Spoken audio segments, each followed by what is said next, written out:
afternoon, everybody, and welcome to Live at 4. It's Friday. Mark is homesick with the flu today. Oh, my goodness. So he's in the best place to We've had quite a few people get sick around here. Yeah, Amanda Quintana is helping out this afternoon. Thanks for your help. Yeah, thank You've you. been healthy. You've avoided it for the most part. I tried to avoid it as best I can. I'm crossing my fingers. That's going to keep happening. I appreciate your help. It's you and me for the next couple of hours. Here's what's making news on this Friday. Flooding continues to be an issue in several areas of southern Wisconsin. Our Keely Arthur will join us live with the latest from DeForest. And one person is unaccounted for after a fire in Baraboo this morning. Our Madison O'Neill has the latest. Plus, messages of support are coming in from around the world after a mass shooting at a mosque in New Zealand. Let's take a look outside today. The Friday started gloomy and kind of gray, but and it was a little windy. The sun is coming out and the snow is melting on the Elver Park Hill. Quiet weekend are the weather words. Chris Reese is out on the patio. Looks pretty nice out there, Chris. That's right. I haven't seen this much of the patio in a very long time, and it is indeed a beautiful day out here, which is certainly a welcome change. Of course, things have been gray for quite some time. We do have temperatures that are colder than they were this time yesterday, in some spots by more than 30 degrees. So we have certainly seen that cold front come on through. But here in Madison, things are still a little bit chillier compared to that high of 60 we received yesterday. But temperatures are back into the 40s now at 40 degrees right now. And we are starting to see that cloud cover continue to break up. So now we do have a little bit more in the way of some sunshine.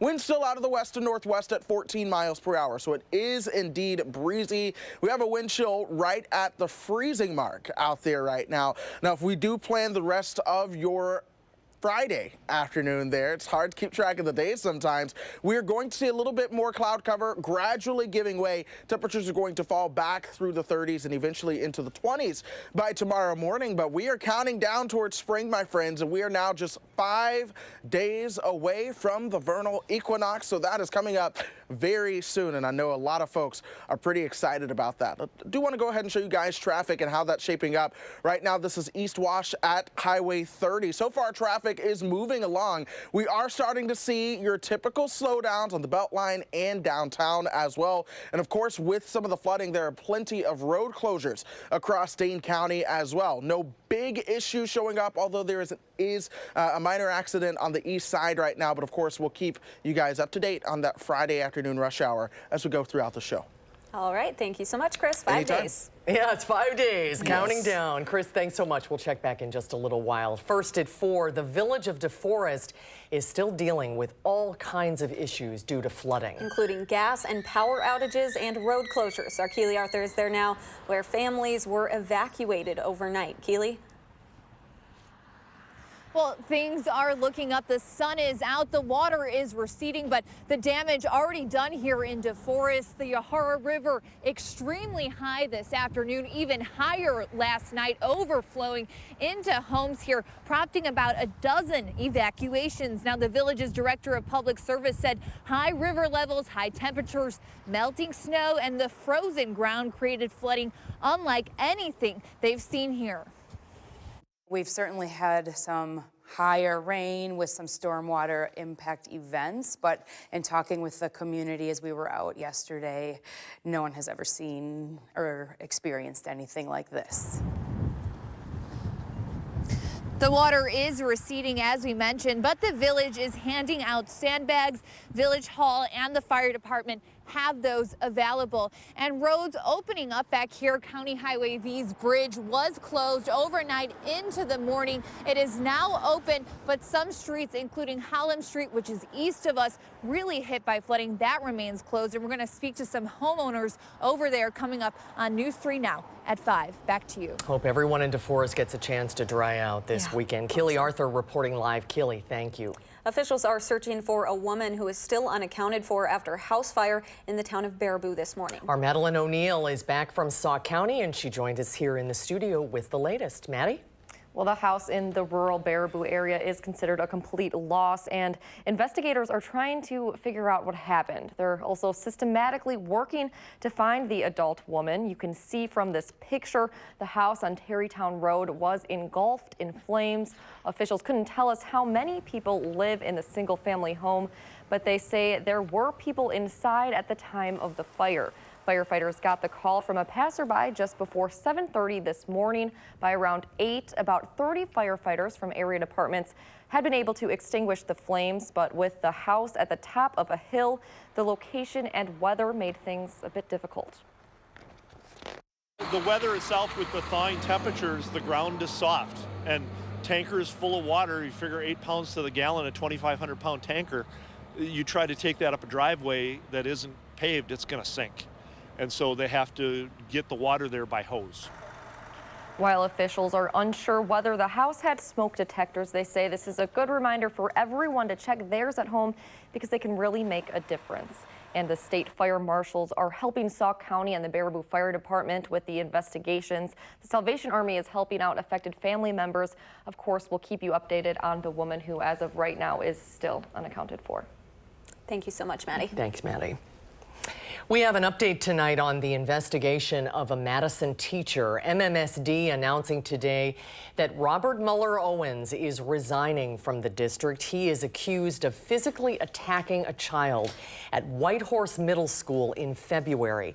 Last month, the Dane County District Attorney declined to charge him. A spokesperson for the district says they are committed to creating welcoming and safe schools for all. Turning to developing news today in the Southern Hemisphere, 2 mosques came under attack in New Zealand. It was a massacre that was live streamed on social media. 49 people were killed and dozens more are injured. Emma O'Sullivan reports from Christchurch. President Trump is sending his condolences to New Zealand after Muslim worshippers were gunned down Friday in the city of Christchurch. In a tweet, he wrote, "My warmest sympathy and best wishes goes out to the people of New Zealand after the horrible massacre in the mosques. 49 innocent people have so senselessly died, with so many more seriously injured." The gunman mentioned the president by name in his manifesto, putting the White House on the defensive. It's outrageous to even make that connection between this deranged individual that committed this evil crime to the president, who has repeatedly condemned bigotry, racism, and has made it very clear that this is a terrorist attack. Homeland Security Secretary Kirstjen Nielsen says she's not aware of any threats here at home or any ties between the perpetrators in New Zealand and the U.S., but is cognizant of potential concerns among members of the Muslim American community. Police have stepped up patrols at U.S. mosques from New York to Los Angeles. The Council on American Islamic Relations called for unity and an end to Islamophobia. Reach out across ethnic and racial and religious boundaries and build those bonds of solidarity and mutual understanding. Moments of silence were observed at the New York Stock Exchange and the United Nations. Nicole Killian, CBS News, the White House. And the White House called it a vicious attack of hate, and the FBI says it is standing by to assist New Zealand's law enforcement. As expected, President Trump vetoed legislation that would have blocked his declaration of a national emergency at the southern border. The president said the Democrat-sponsored resolution threatens American security, and he called it a reckless resolution. Yesterday, Congress approved that joint resolution that would block his declaration. 12 Republicans joined Democrats in the vote. For me, is a matter of defending the Constitution and the balance of powers that is core to our Constitution. The Founding Fathers made it clear that Congress was to be in the business of appropriating funds, not the president. 16 states, including Wisconsin, are among those suing over the president's decision to declare a national emergency to obtain funding for a border wall. Milwaukee's police chief says authorities are asking for help from the entire nation to find a missing 2-year-old girl after a man was arrested on suspicion of killing her mother. Chief Alfonso Morales says Darius Higgins has been providing police with information on the whereabouts of his daughter, Noelani Robinson, but it has proven to be untrue. Higgins is accused of fatally shooting Sierra Robinson and wounding one of her friends Monday. Police arrested him Wednesday, and prosecutors have charged him with first-degree murder. Officers say Noelani may be in Minnesota, but Morales emphasized she could be anywhere. There's an opportunity for you to learn more about the candidates running for Supreme Court. News 3 Now is partnering with the State Bar of Wisconsin and WisPolitics for a debate between Judge Brian Hagedorn and Judge Lisa Neubauer. Both currently work in the State Court of Appeals. Tonight we'll stream the debate on channel3000.com at 6:30, and on Sunday you can also catch it on TVW at 5 or on News 3 Now following our 10 p.m. newscast. Well, there's more to come tonight on Live at 4. When we come back, the author of the new book, The Batter's Box, returns home to Madison. Find out how his book focuses on PTSD of World War II vets when we come back. You're watching News 3 Now, live at 4.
Well, it is tournament time, of course, for college basketball. Yes, after a double bye going into the Big Ten tournament, the Badgers are going up against the Cornhuskers of Nebraska right now in Chicago. Let's get a look at the scoreboard. The Badgers are winning right now. It's 64-59.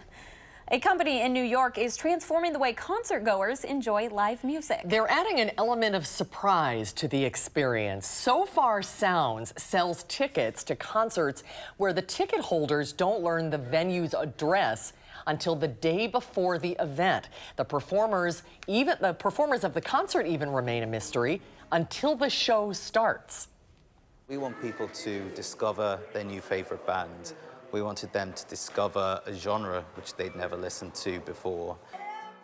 Performers and concertgoers both say it allows for a more intimate concert experience, and the element of surprise makes it even more enjoyable. Stocks closed broadly higher on Wall Street as gains by technology firms and retailers lift the market to a strong finish for the week. The Dow closed at 25,848, up nearly 139 points. The Nasdaq gained 57, while the S&P was up 14. Post-traumatic stress disorder has been recognized as having a lasting effect on veterans from the Vietnam and Gulf Wars. But Americans knew virtually nothing about PTSD in the 1940s, and that is the focus of this new book, Batter's Box. It is a novel of baseball, war, and love. And we welcome its author, Andy Cutler, a Madison native who now calls Washington, D.C. home. Andy, great to see you. Good to see you. Thank you. Congratulations on the book. Now, you wouldn't normally think baseball, war, and love would be connected in some way. Tell me what the inspiration was for this book. Well, long ago in my career, I worked with veterans advocacy issues, and I met a veteran, a World War II veteran, and he was a terrific guy, and I asked him to share with me his service, and he wouldn't talk to me about it. Instead, he handed me a book, which was his self-published memoir, and he had a great, compelling story to tell, but he couldn't talk about it. He could only share it in writing. And that was the first time I realized how extensive this issue was, that we had a large number of World War II veterans who were affected psychologically from the war, and their story is not very well known. Now, back then, like we said, they didn't really understand what PTSD was. So how is it writing about that? I mean, it seems like a confusing thing to write about when they don't know what it is. Yeah, well, and I think that's what makes the story so interesting. It has been called many things over the years. In World War I, they called it shell shock. In World War II, they called it combat fatigue, as if a good night's rest would make it all go away. And the medical profession, what we knew about it wasn't very advanced. It didn't mean they weren't sincere and they weren't trying to help these veterans. They just didn't know. So exploring that, I thought, was also really interesting, understanding the history of this. We, of course, are much more familiar with it today, but in the 1940s, very little was known. This is a fictional story. You have characters that you sort of created out of your imagination. And the thing that always fascinates me about a serious topic in a fictional book is you must have had to do a lot of research. You're talking about battlefields in Belgium, and you're trying to write about an authentic experience like post-traumatic stress. You must have done a lot of research. I did.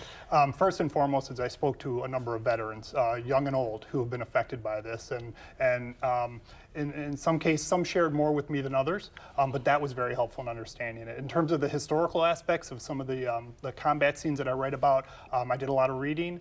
And I had to make a couple trips to Belgium. Somebody had to do it. I stepped up, I volunteered, but I actually walked those battlefields and actually spoke with people in the villages and the towns that I write about and about their memories of those battle scenes. So really that helped me understand everything. And so on top of PTSD, this is also a love story and about baseball. There's a lot of things in this. Explain, when this character comes back, he's trying to fit into his life? Yeah, that's the heart of the story, is his return from wartime and trying to readjust to peacetime. And of course, there is the woman he loves, and he's been away for 4 years, and he's very much a changed man. We had 16 million of these men overseas fighting in combat. They all came back. Some of them adjusted very seamlessly. Others, the transition was much more difficult. So we see it, we both understand his perspective and his reluctance to share his story or share his problems with others. We also see it from his love interest side of things. I mean, if you've ever had a family member or friend with a psychological condition, I think these characters will be very relatable to you. You've had such an interesting career. You worked in politics, you've worked in the Secret Service, you've been in Washington a long time. How did you develop your love of writing? How did this come about? Well, I inherited part of it from my father, who was a prolific writer. But really, I kind of discovered writing late in my career, and by chance, I was able to do some writing for the Huffington Post, and I decided several years ago I was going to take a crack at a book, and it's been, I love it. It's very exhilarating. It's challenging. I have a day job on top of it, so I don't sleep much, and there's a lot of Diet Coke in my life. But really, I discovered it late in life, and I love it. This seems like a little bit of a love letter to your dad. Your dad was a longtime UW Madison history professor. We all remember him so fondly. And you talk about how you used to talk about history around the dinner table. He loved baseball, so there's that component of it as well. Was he a big part of your inspiration? Absolutely. I mean, we may have been the only father-son combination in America that talked about the Federalist Papers at the dinner table. But he, you know, I mean, this was a man who was passionate about history. And that made me passionate about it, but he also loved baseball. He loved his Cleveland Indians, and then when he moved here to Madison, his inherited team, the Milwaukee Brewers, and he passed that on to me as well. And one of the best pieces of advice I ever received from him was write what you love. Yeah. I love baseball, I love military history, so I found a way to mesh those two and also address a subject that I care dearly about. So. Yeah, that's an important subject. Absolutely. Wow. Well, thank you so much. Great to see you, Andy. Congratulations on the book. Thank you. Thank you for having me. And welcome home. Good to have you back in you. Madison for a while. If you're interested to hear more, you can join Andy and Doug Moe tonight at Mystery to Me Bookstore on Monroe Street. They're going to be having a discussion and a book signing. You still have plenty of time to get there. It starts tonight at 7. Thank you so much for coming. See you soon. Thank you for having me. Thank you. And we'll be right back.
Here. Take a look at this. A barber clips celebrities' faces into hair. He's created Bob Marley's locks on the back of this man's head. Boy, this is pretty talented. A horse. He calls himself Rob the Original, and he's turning heads with his hairy. Ooh, look at that one with his hairy portraits. He says the styles take about 1 to 2 hours to create, and they last only a couple of days, but people love it when it's all done with clippers, and then he also uses a little bit of eye makeup as well. Whatever you can do for the Instagram. Yeah, exactly. That really is. I mean, that looks pretty cool. That is worthy cool. of the gram. Yeah. That's for sure. Well, the sun came out, Chris, and now it looks like a nice weekend is on the way. Yeah, for once, this is the first time since the first weekend of 2016 or 2019. See, look at me. It's felt like forever. It's the first time this year that we've had a nice weekend. Wow. Every single weekend has had some sort of rain, some sort of snow. So yeah, we've got a nice weekend coming up. But of course, we're tracking another big warm up in temperatures, and I'll have the details on that coming up.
Well, yesterday was a day that we saw those temperatures make it all the way towards 60 degrees for those afternoon highs. 60 in Madison. Janesville made it to 64 degrees yesterday. This was ahead of schedule. Normally, we don't see our first 60-degree day until March 23rd, so about 10 days earlier than normal did we reach 60s. Now, I just saw this on Twitter. It gave me a little laugh. It said yesterday was that one day in March that gives you false hope, and then you go back into more winter. And well, we have seen somewhat more of that. We're 3 degrees colder than we were 24 hours ago, but at this time yesterday, temperatures began to come back down. So right now, we're at 40, which is what our high for today ended up being. Still 3 degrees colder than where we should be, but we did start out with those lows 10 degrees warmer than normal. Back in 2012, we made it to 80 today, so remember that one. Wind still out of the north at 14 miles per hour. That is creating a wind chill of 32 degrees, so it is still chilly as you step outside. 43 in Janesville, 30s as you work your way just to the north. The Dells at 39 right now. Platteville also at 39, 38 as we work our way over towards Prairie du Chien. But we still have these winds coming at us out of the northwest, sustained at 14 in town, but Lone Rock and the Dells have those winds sustained at 22 and 25 miles per hour. So things are certainly breezy. Some of those gusts a little bit stronger, and we are still dealing with the flood warnings. Those are going to go for much of Wisconsin until 3:45 a.m.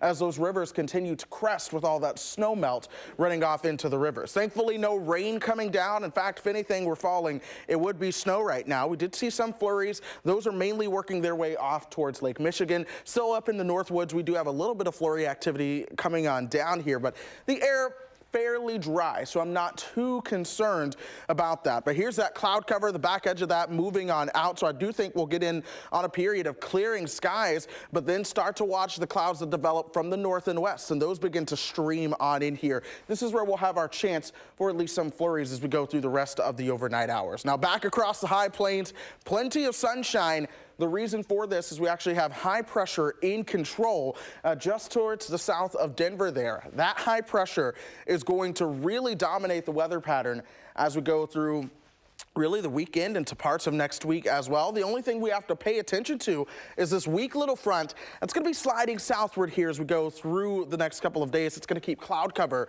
to our south as well into tomorrow. We may see a little bit of cloud cover in here on Sunday that could bring the possibility of some flurries. But again, high pressure will begin to take over. So hour by hour as we go through the rest of tonight, maybe you have Friday night plans. If you're going out, things are going to be chilly. By about 9 o'clock, we'll see those temperatures 1 degree above freezing. Overnight tonight, those lows will be falling into the low 20s and upper teens as you work your way towards the north and west. So it will be a very chilly night and early morning into your Saturday. Saturday afternoon, we'll see those temperatures topping out into the upper 30s again with plenty of sunshine as well. So it's going to be chilly, but with a little in the way of wind and more sunshine, it is going to feel good if you're going to be outdoors at all tomorrow. Another chilly night into Sunday. We're going to see those lows in the mid 20s and upper teens for a lot of folks once again. And then into Sunday, we could see some cloud cover streaming in. Temperatures will be in the 30s and 40s for those highs. So overall, general good weekend for us. This is the upper air pattern, though, as a whole. We call this a little trough that's allowing that colder air to be on top of us right now. But just towards the west, where you see this ridge in the jet stream, we actually call that a ridge. Watch what happens as we go through the next couple of days. We're actually going to see building warmer temperatures work their way initially into the western half of the country, and then eventually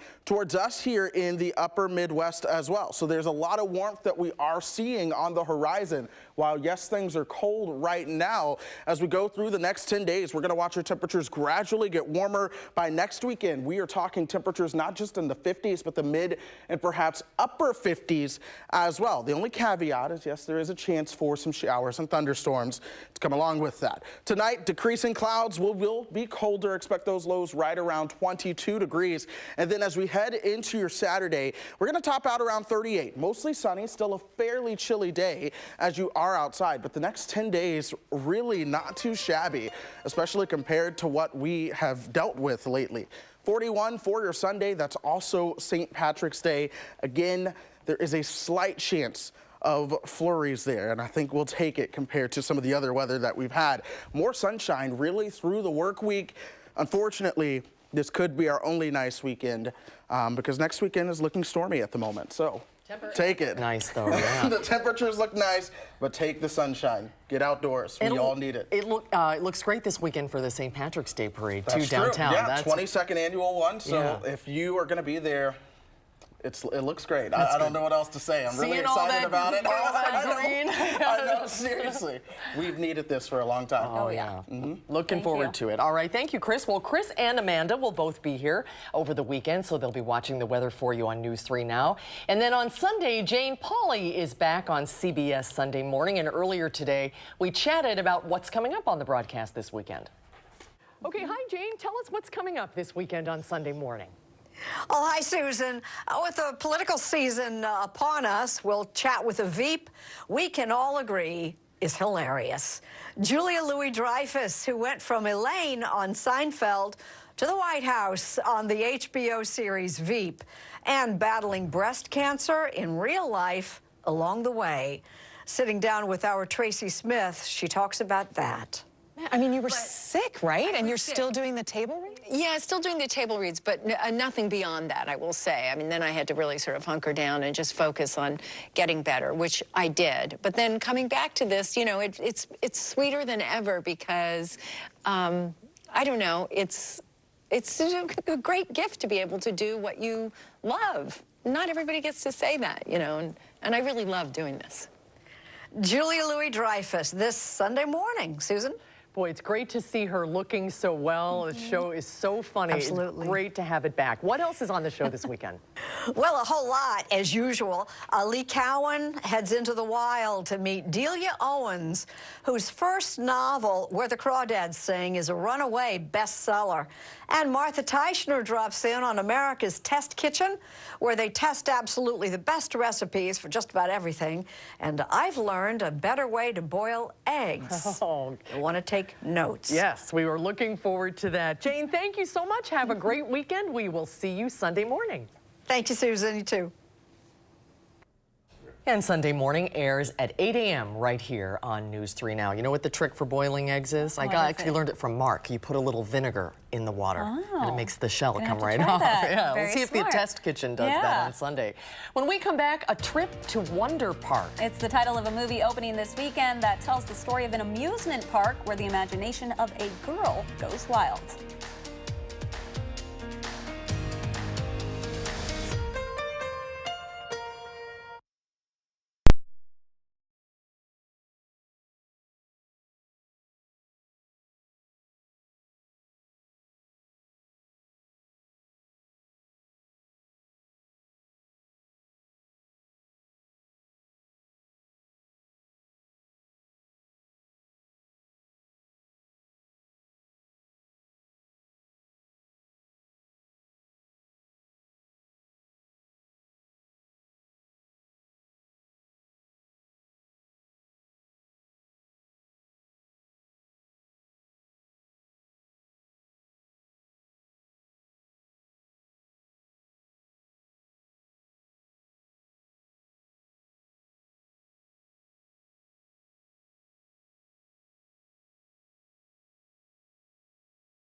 Here's a live picture downtown on this Friday afternoon. Blue skies, a little bit of clouds. Looked like a really nice start to the weekend. An all-star voice cast helps bring a girl's imaginary theme park to life in the animated adventure Wonder Park. It opens this weekend, and Rick Damigella has a preview.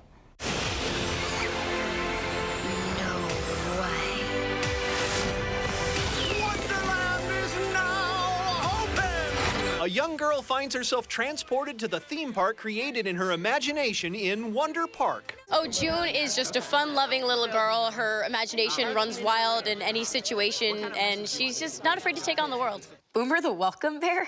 He's here too. He's a big ball of everything. He's got his fears, you know. He's a lovable guy. He's always trying to do the right thing. Oh, no. He's allergic to volunteering. We are the Wonder in Wonderland. My character's name is Cooper. I'm a beaver. I have my character has a brother, Gus, played by Keenan Thompson, and you know, it's exactly what you think it is. You know, we're just high energy, always fussing and feuding, but there's a lot of love. Who's with me? Ow! I still believe in you. We're able to do a session, just the two of us, and it may be my favorite voiceover session, you know, ever, because at that point we're just trying to make each other laugh. You guys did block the wheels, right? Oh, that's what this is for. Oops. In Hollywood, I'm Rick Damigella. And our film critic Will Loper will have his review Monday here on Live at 4. When we come back, Day by Day, it's one of the well-known songs from the musical Godspell. Edgewood High School is presenting the Broadway show, and we'll go backstage for a preview. Live at 4 continues.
Well, it is Friday. A lot of folks getting ready to head home. And of course, we are starting to see those rush hour delays here in the area right now. This is a look at the Beltline and Todd Drive. We are starting to see the traffic, especially in the eastbound direction, continue to slow down. More and more brake lights showing up there. Traffic is moving more so as you head into the westbound direction. But let's go ahead and show you how things have been shaping up on the Beltline. Again, it's that eastbound side from about Seminole Highway all the way past John Nolan towards East Broadway. And you're looking at speeds anywhere from about 20 upwards to or downwards to as slow as 15 miles per hour in some spots. It does get better though as you begin to pass John Nolan Drive. So do expect some delays if you are going to be headed that direction. Outbound on Park Street, we are seeing some delays right around Regent and up towards Fish Hatchery. Then things get a little bit better for us as you head towards University, especially towards the Shorewood Hills area, seeing some additional slowdowns there, along with some slowdowns on Regent Street. So pack the patience as you get ready to head home,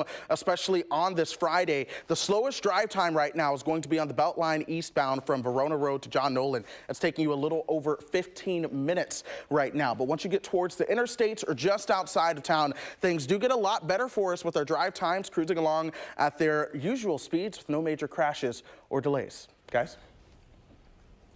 All right, Chris, thank you. The musical Godspell opened off-Broadway almost 60 years ago. Based on the parables from the Gospels and featuring some memorable songs, the show moved to Broadway and has been in production around the world ever since. Edgewood High School in Madison is presenting its version this weekend as their spring musical, and our Michael Bruno went backstage to his alma mater for a preview. Day by day, day by day, oh dear Lord, three things I pray. Godspell is one of my absolute favorite musicals. It's based on the book of Matthew, and it includes in the first act a lot of the parables that Jesus taught, including John the Baptist coming in and baptism and all of those fun things. And then as we kind of approach Act 2 and go through the end of the show, we're getting more of the final days of Jesus's life and what happens during that time, which it's a great story to do during Lent, which it is right now. To see thee more clearly, love thee more dearly, follow thee more nearly, day by day. So we're at First United Methodist Church, which is different from where we usually perform. With our auditorium being renovated, we're here in this space, and it actually works really well for Godspell because the show is so interactive and you're interacting with the audience, and it's really nice to be up close and personal and have that environment for this type of show. Love thee more dearly, follow thee more nearly, day by day. And tell me a little bit more about the songs in Godspell. A lot of the songs in Godspell are actually taken from messages or even sometimes like psalms or verses from the Bible, and sometimes the songs will be built around them or just some kind of message that's being told in a parable. A lot of the songs will reflect what's being talked about in the scene prior to the song happening. Day by day, day by day. I'm one of the disciples, so as a character, I take my own name. So I'm Murphy the disciple. Are you like a song and dance man usually in musical comedy theater? Singing's more my forte, but I will dance if it's required of me. How daunting is it to play Jesus? It's not terrible. You get to be sort of the big brother and stuff. You get to help others, you get to teach, you get to even sometimes feed, and it's just good. It's an all around like fun role to play. Day by day, by day, by day, by day.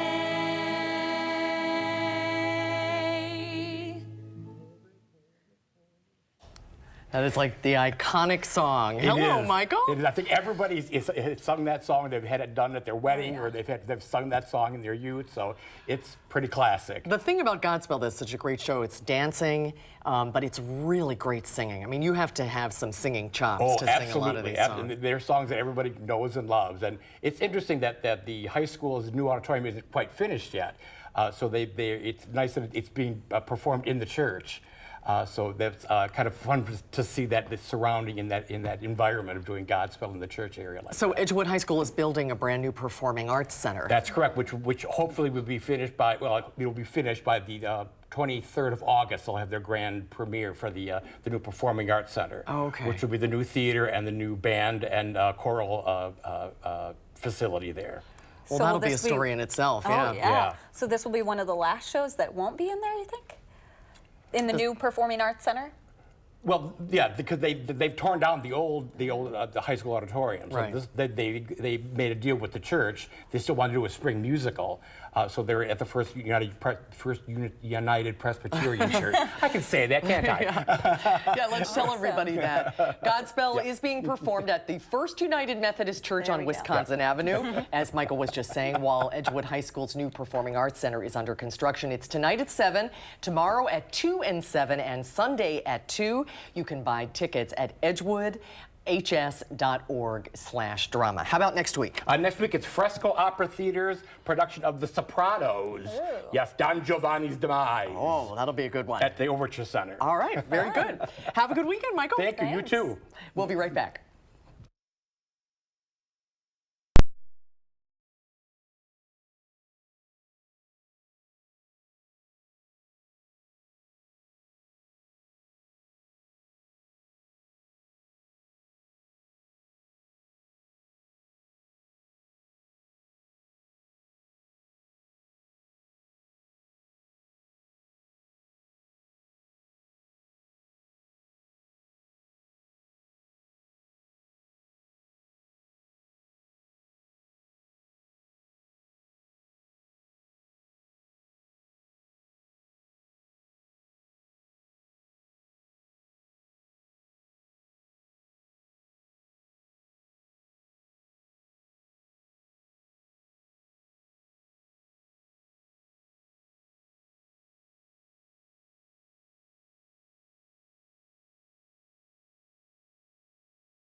So looking forward to a pretty nice weekend. Yeah, the first true nice weekend we have had in a very long time, and I think we're all looking forward to some warmer temperatures. Of course, things are colder than this time yesterday, now only at 40 degrees here in Madison, and then tonight's going to be a chilly night as well. Expect that low around 22, decrease in clouds, more sunshine as we move forward into your Saturday, those temperatures in the upper 30s, but we take off over the next 10 days. All right. All right, looks nice. Thank you, Chris. We'll be right back with the News Hounds.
Lola and Louie have another busy weekend in the News Hounds Now World Headquarters. With a little help from Eric Franke, here are the best animal stories of the week in the News Hounds Now Update.